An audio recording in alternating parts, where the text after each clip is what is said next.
Exode chapitre 14.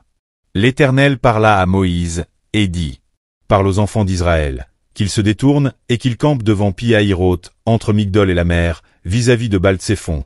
C'est en face de ce lieu que vous camperez, près de la mer. Pharaon dira des enfants d'Israël, ils sont égarés dans le pays, le désert les enferme. J'endurcirai le cœur de Pharaon, et il les poursuivra. Mais Pharaon et toute son armée serviront à faire éclater ma gloire, et les Égyptiens sauront que je suis l'Éternel. Et les enfants d'Israël firent ainsi. On annonça au roi d'Égypte que le peuple avait pris la fuite. Alors le cœur de Pharaon et celui de ses serviteurs furent changés à l'égard du peuple. Ils dirent, que avons-nous fait en laissant aller Israël, dont nous n'aurons plus les services? Et Pharaon attela son char, et il prit son peuple avec lui. Il prit 600 chars d'élite, et tous les chars de l'Égypte, il y avait sur tous des combattants. L'Éternel endurcit le cœur de Pharaon, roi d'Égypte, et Pharaon poursuivit les enfants d'Israël. Les enfants d'Israël étaient sortis la main levée.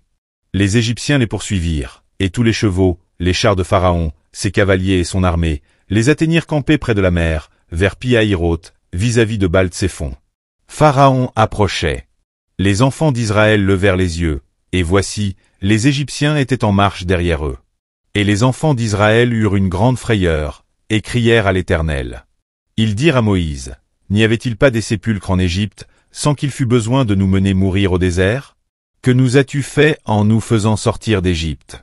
N'est-ce pas là ce que nous te disions en Égypte? Laisse-nous servir les Égyptiens, car nous aimons mieux servir les Égyptiens que de mourir au désert? Moïse répondit au peuple, ne craignez rien, restez en place, et regardez la délivrance que l'Éternel va vous accorder en ce jour, car les Égyptiens que vous voyez aujourd'hui, vous ne les verrez plus jamais. L'Éternel combattra pour vous, et vous, gardez le silence.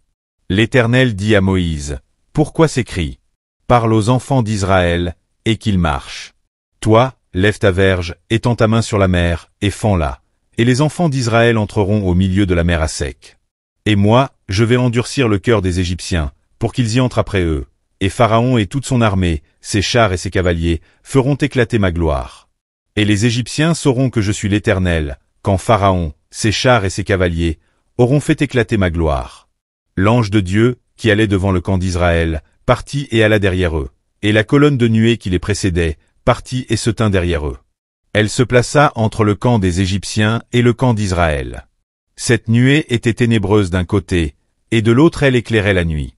Et les deux camps n'approchèrent point l'un de l'autre pendant toute la nuit. Moïse étendit sa main sur la mer. Et l'Éternel refoula la mer par un vent d'Orient, qui souffla avec impétuosité toute la nuit. Il mit la mer à sec, et les eaux se fendirent. Les enfants d'Israël entrèrent au milieu de la mer à sec, et les eaux formaient comme une muraille à leur droite et à leur gauche. Les Égyptiens les poursuivirent, et tous les chevaux de Pharaon, ses chars et ses cavaliers, entrèrent après eux au milieu de la mer. À la veille du matin, l'Éternel, de la colonne de feu et de nuée, regarda le camp des Égyptiens, et mit en désordre le camp des Égyptiens. Il ôta les roues de leurs chars et en rendit la marche difficile. Les Égyptiens dirent alors, fuyons devant Israël, car l'Éternel combat pour lui contre les Égyptiens. L'Éternel dit à Moïse, étends ta main sur la mer, et les eaux reviendront sur les Égyptiens, sur leurs chars et sur leurs cavaliers. Moïse étendit sa main sur la mer.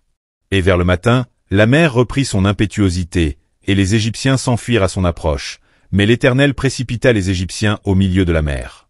Les eaux revinrent, et couvrirent les chars, les cavaliers et toute l'armée de Pharaon, qui était entrée dans la mer après les enfants d'Israël, et il n'en échappa pas un seul. Mais les enfants d'Israël marchèrent à sec au milieu de la mer, et les eaux formaient comme une muraille à leur droite et à leur gauche.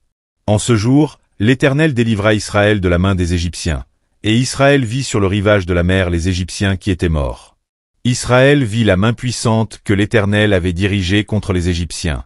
Et le peuple craignit l'Éternel, et il crut en l'Éternel et en Moïse, son serviteur.